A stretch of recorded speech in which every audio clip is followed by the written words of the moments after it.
everyone, welcome to BrickVault. This video is about the latest extension to the custom 1/200 scale World War II Navy ships in Lego bricks. Added to the roster is from the designer Chuck, with a few slight modifications from us here at BrickVault.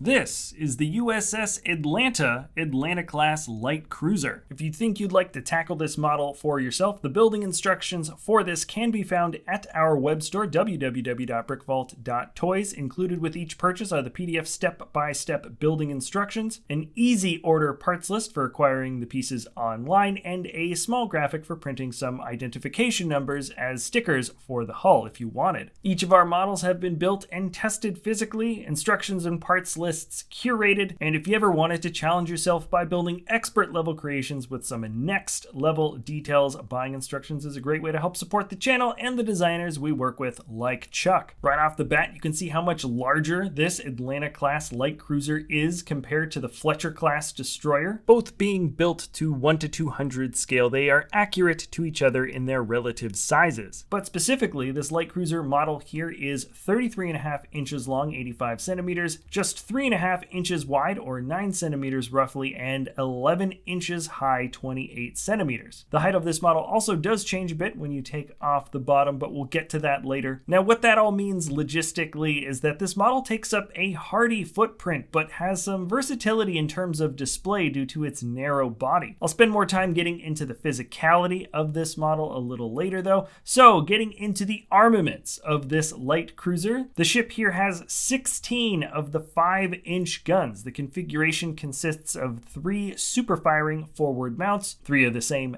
aft mounts in the back, and 2 wing mounts, 1 on either side. Due to the bulk of this craft's firepower roughly being split down the middle front to back, a full barrage of these cannons directed at one target was only possible within a narrow limit of 60 degrees. This made it a non-ideal ship for engaging surface targets, and instead the Atlanta-class cruiser excelled at air defense. The 5-inch cannons were dual purpose and could be loaded with both armor-piercing rounds and high explosive rounds for taking down aircraft. These ships were originally designed to be fast scout cruisers or leaders of a flotilla, but were found most useful defending themselves and other ships from attacking planes. The fun fact here is that the wing-mounted cannons on either side were only on the first 4 commissioned Atlanta-class cruisers, and then later replaced with something a bit lighter. So specifically, this model is meant to look like the early days of the Atlanta, that being the Atlanta-class light cruiser named the Atlanta. It was highly decorated for several engagements and even fought in the decisive Battle of Midway. Now, getting back to the armament details, the ship also mounts torpedoes and many 20mm and 28mm anti-aircraft weapons. The detailing comes in the form of 1L bar studs stuck together and also minifigure hands. So during this description, you've been seeing some of the closer connections for this Lego model, but now I think it's worth highlighting some of my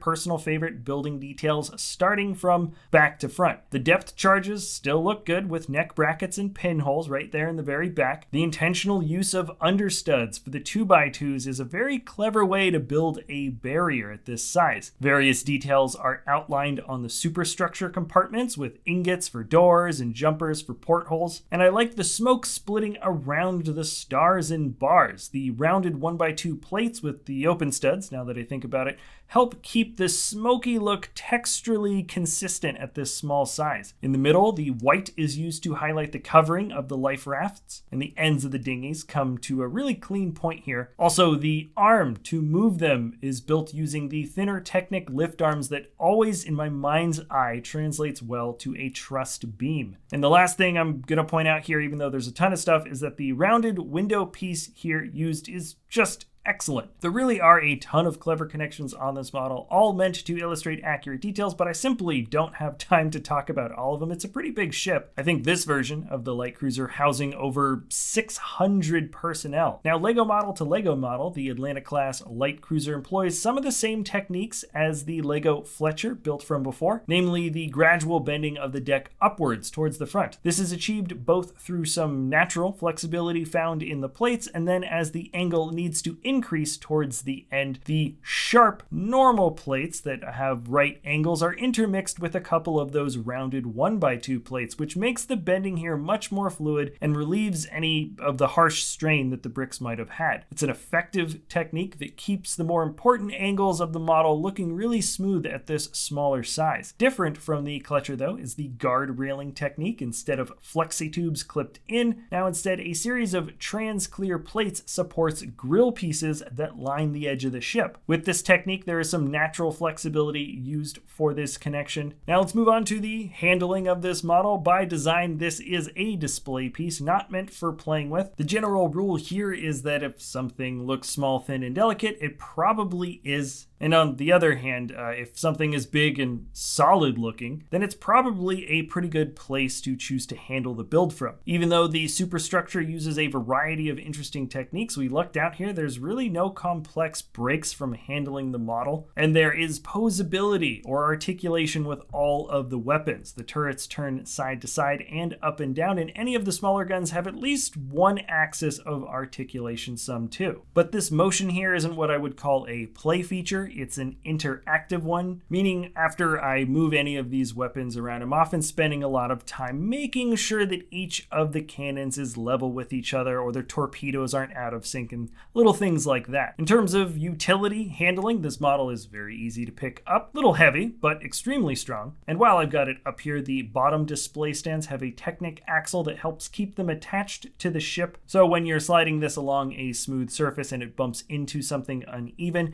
it's not going to just break off the bottom of the hull so easily. And then for this next part, I definitely recommend using a brick separator. You can split the ship into two parts. Almost the whole thing comes apart in two clean chunks, though the back does have some stud reversal here, so I usually like to hold the model over the edge of the table and just remove those last couple of plates. When the top half is resting on a flat surface, it now looks like the ship basically is in the water, and as the Navy fleet grows, we are looking into larger ocean display options. Also, if you just wanted to have the top half of the ship and skip the bottom half, there is also a parts list that just orders the top half if that's something that you wanted to do. Personally, I do like the ships here in their completed form, and reattaching the model is a relatively simple task of lining up each section and pressing the studs in place. Generally speaking, I do like to go slow and steady while I do this and make sure that I'm pressing everything evenly front to back. It's a decently sturdy build, but going fast, I usually knock little bits and pieces off the top. Chuck the designer, I think, found a pretty good medium of strong stud connection between the two halves, and also not too many studs that it's just a pain to press back together once they're separated. So here it is, the Atlanta class light cruiser. The size of the model really stood out to us once we placed it next to the Fletcher class destroyer. It's both taller, wider, but the length truly sets the ship apart now. And I think Chuck the designer really has put together something special. These types of models are particularly fun to make videos about because I always end up learning new things. I couldn't find any official sources, but I have my own theory now as to why the Atlanta class cruiser was even given the designation Atlanta class. But anyways, this has really been a fun video to make, and this is a really awesome model to finally have built in the studio. If you did want to make this for yourself, the instructions can be found at our web store, www.brickvault.toys, and linked in the description below. They take a lot of time, but they are tons of fun, and we're going to keep making cool custom creations for as long as we can. Like always, if you have any other ideas about other custom builds you'd like to see us doing in the future, please let us know in the comments below. If you enjoy our content, you can always like, subscribe, share, visit the web store, do whatever it is that you want to do. Thank you so much for sticking around to the end of the video, and we'll see you next time at BrickVault.